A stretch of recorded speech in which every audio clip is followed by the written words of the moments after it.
guys, welcome to the channel of Endymion Games. My name is Tayfun and today I'm going to show you the Zefra deck I played at the Luxembourg regional and which I made first place with.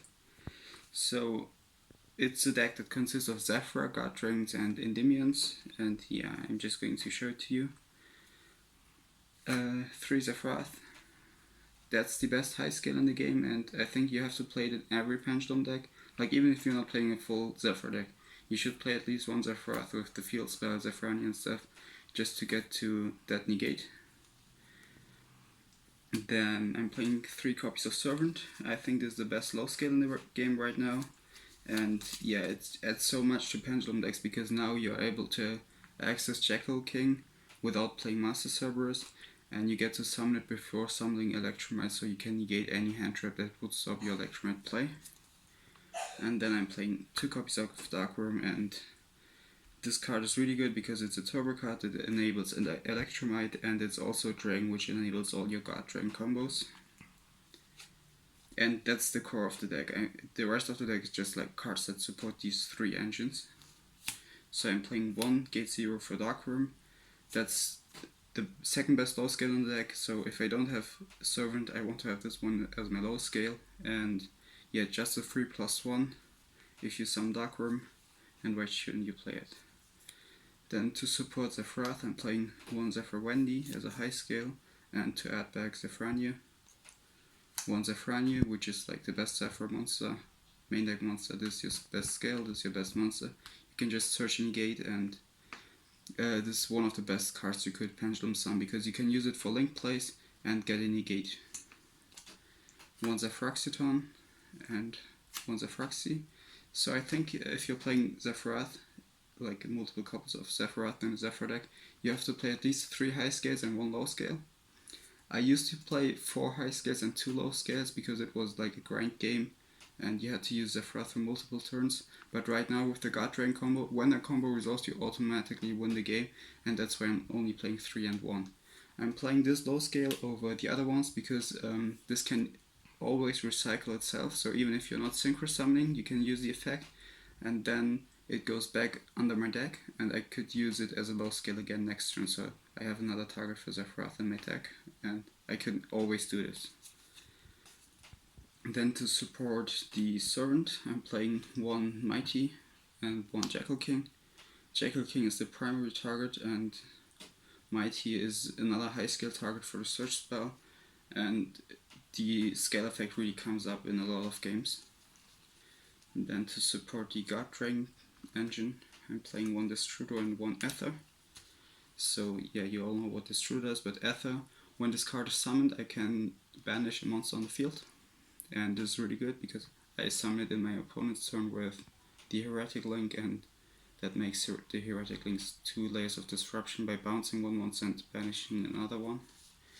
And the good thing about this deck is none of your bricks, your bad cards, are actually bad because they are either scales, they are Pendulum monsters you can make Electromite with.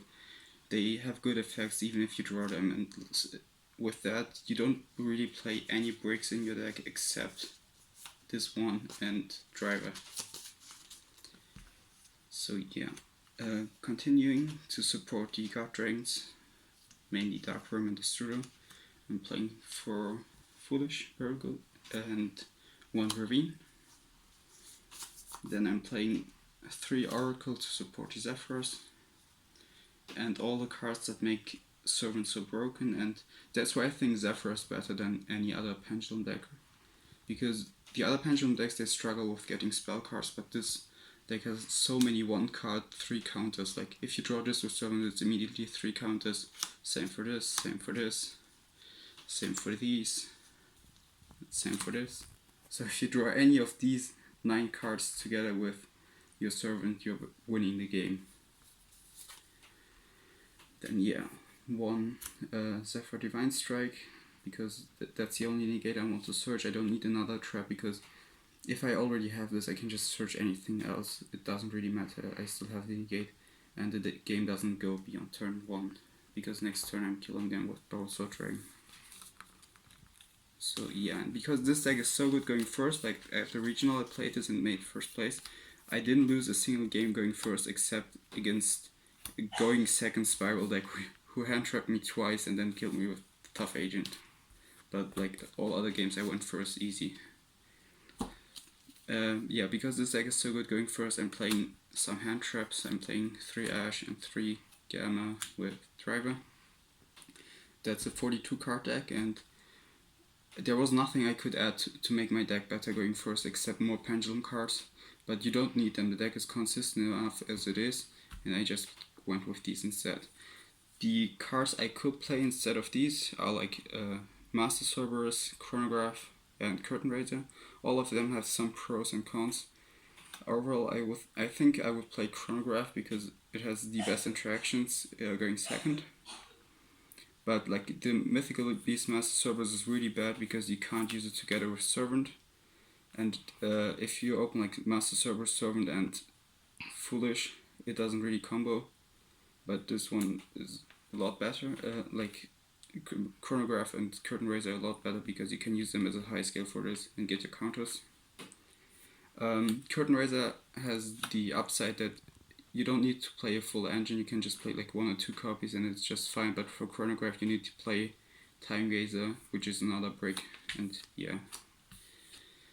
But I don't play any of them, but I could see myself playing them if other combo decks aren't that popular, but right now you really want to draw a hand trap against Orcas because they can pop your scats if you don't have any interruption. Then for my extra deck, I'm playing of course the 1 copy of Electromite and the whole God Rank package like LP, Argapane, Triple Burst Strain, and I tried to end on these, Vortex and the Heretic. So just by Pendulum summoning Zefra, New Darkworm and having Electromite on my field, I can end on the Counter Trap and the Heretic Link, which is like already 2 negates and 2 interruptions, and that in itself can win me games, and that's why I can play hand traps in this deck. Even if I draw hand traps going first, it's only a 2 or 3 card combo to summon that board, and it's really easy to make, and that's why this deck is also getting better going second, because you can side a lot more cards than in a usual Pendulum deck. You can pick your board apart with your hand traps or your side deck cards, and then you can still play with 2 or 3 cards and make that board. So other dragons, I'm playing Bowload and Bold Sword. This is just to win with your battle phase. You don't have to explain them. Then 1 Beat Cop, this is when your Electromite gets destroyed and you need to make another link monster for your next turn to make a big Pendulum summon. Sometimes your hand is even that good, like you don't really need much with this deck to get going. You need Darkworm, and if you don't draw Darkworm you send it with Electromite, and in other cases you don't even need to use Electromite's effect, so you can just summon this one turn 1 and keep Electromite for next turn. But anyway, like you don't really play past turn 1, so you don't have to keep Electromite for a grind game, it doesn't really happen. 1 copy of Phoenix, I don't think you make it that often, but I could see myself making this to destroy stuff like multi-roll, that's why I play it, but yeah, you don't really make it that often. Then I'm playing Dawn Dragster and Cyber's Quantum Dragon, so in my combo, if I have a spare monster left, I can use the Struder, which will be in my graveyard from LP, to summon one of these. This one is especially good against Sky Striker and After Siding because it makes all my other cards untargetable for battle and by card effects. And Dawn Dragster is really good if you know they play stuff like evenly matched. Like if you play against Altergeist, you would, for example, summon this one, but if you know they are playing Pancrotrops, you could set this one in. And the other synchros, I'm playing 1 Yazi because it's really good going second. I don't play Mermer, but you can still summon the Zephyrs. And 1 Omega for my Gamma, so I can clear my board. And as the last synchro, 1 Metaphysarus. Like these 2 didn't really come up for me. This came up once, and this never came up. But yeah, you have so much extra deck space. The only things you really need are the guard dragons.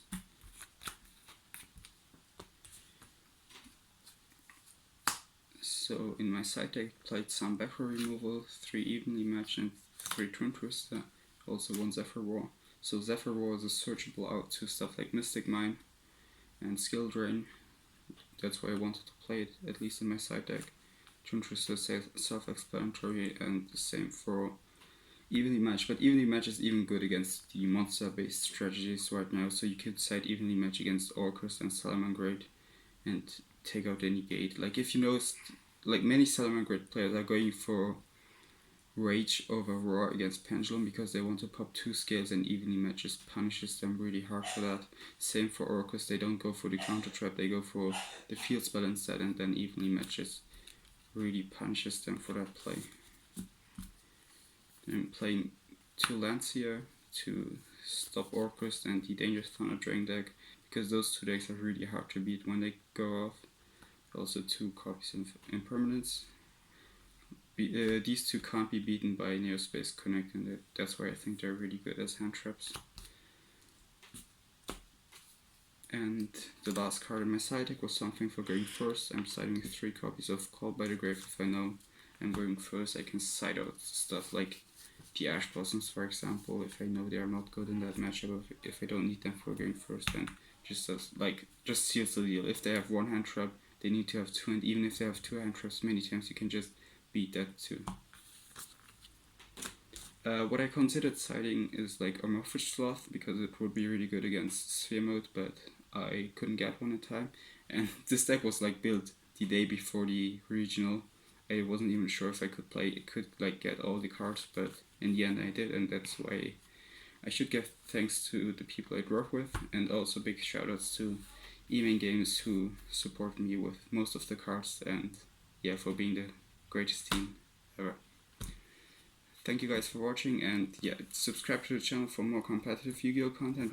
We will be posting a lot more profiles once our nationals are played, but right now people don't really want to give too much information.